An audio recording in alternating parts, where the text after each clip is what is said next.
Os vírus são parasitas e têm esse nome porque precisam de um hospedeiro para a sobrevivência e para a sua reprodução. Uma das características mais notáveis é a capacidade dos vírus em sofrer o que chamamos de mutações genéticas, o que leva ao surgimento de diversos outros subtipos, o que acaba dificultando o seu combate. De tempos em tempos, aparece um novo vírus para deixar todo mundo com medo e em estado de alerta. É o caso do novo coronavírus.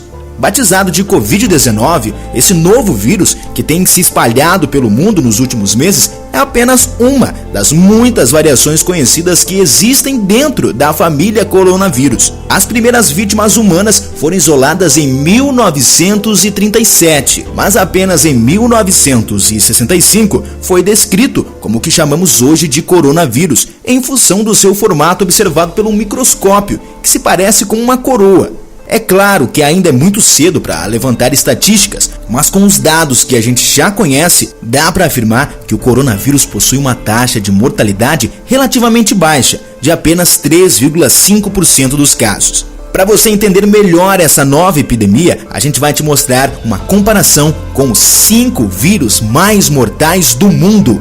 Vírus Marburg. Este é o vírus mais letal do mundo e causa a doença conhecida como febre hemorrágica de Marburg. Ele foi identificado pela primeira vez em 1967 em Marburgo, na cidade da Alemanha. Ainda não existe um tratamento específico para a doença e nem vacinas disponíveis, o que resulta numa taxa de mortalidade muito alta, cerca de 90% dos casos. Ter uma ideia, durante o surto ocorrido na Angola, entre os anos de 2004 e 2005, dos 252 casos confirmados, 227 não resistiram e morreram. A doença é caracterizada por uma súbita febre alta, acompanhada de fortes dores de cabeça e um constante mal-estar geral. Após uma semana dos primeiros sintomas, surgem diarreias, erupções cutâneas, assim como sangramento nas gengivas, nariz, vômitos e dores no peito e abdômen. A sua transmissão se dá por contato sanguíneo, sexual ou outros fluidos corporais. Vírus Ebola. Eu tenho certeza que você já ouviu falar do vírus Ebola. Ele pertence à mesma família do vírus Marburg, agindo de modo bem similar.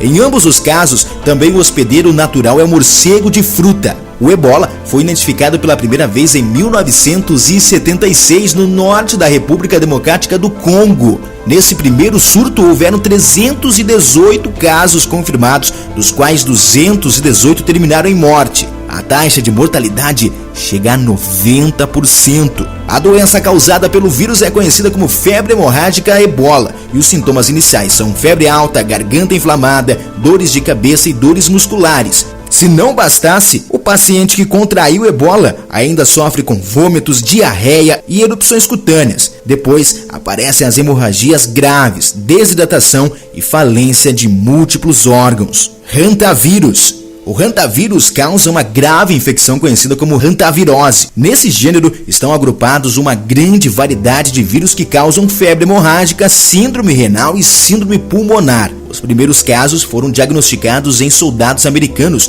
durante a Guerra da Coreia, lá em 1950. Os primeiros sintomas incluem febre alta, dor de cabeça, vômitos, diarreias, além de hemorragias leves e insuficiência respiratória. E o mais preocupante é que também não existe uma vacina contra esse vírus e a sua transmissão se dá principalmente pelo contato com fezes, urina e saliva de roedores silvestres. Por isso, é mais comum o seu aparecimento nas áreas rurais. Vírus de Lassa. Todos os anos o vírus Lassa causa no mínimo 5.000 mortes devido à doença. Isso mesmo, 5.000 mortes devido à doença, conhecida como febre de Lassa. O primeiro caso ocorreu no ano de 1969 na Nigéria e os seus focos de contaminação estão principalmente na África Ocidental. Os portadores do vírus de Lassa são principalmente os ratos e os camundongos. A contaminação humana acontece por meio do contato com excrementos dos animais contaminados, tanto por via respiratória quanto por via digestória, e os sintomas variam muito, o que dificulta ainda mais o seu diagnóstico. Os infectados geralmente apresentam febre crescente, dores de garganta, tosse, dores de cabeça, dor no peito, fraqueza geral, problemas gastrointestinais e até conjuntivite. Atualmente, não existe vacina para pará-lo. Vírus H5N1. Apesar do risco de infecção em humanos por esse subtipo do vírus influenza, conhecido como gripe aviária, a sua taxa de mortalidade assusta muito. Chega a ser de 70% dos casos. Os seres humanos só são contaminados através do contato muito próximo com as aves, por isso a maioria dos casos ocorre na Ásia. O primeiro registro ocorreu em 1997 em Hong Kong. Recentemente, houve um surto que deixou a população mundial em alerta no ano de 2005 e já foram encontrados registros da doença em 36 países. Os sintomas mais comuns são bem semelhantes ao de uma gripe comum, como tosse, febre, garganta inflamada, dor muscular, dor de garganta e falta de ar. As primeiras vacinas começaram a ser produzidas, mas ainda não estão disponíveis para a população. Esses são os 5 vírus mais mortais do mundo. Se você gostou do vídeo, não esqueça de curtir e compartilhar com seus amigos. Até o próximo vídeo.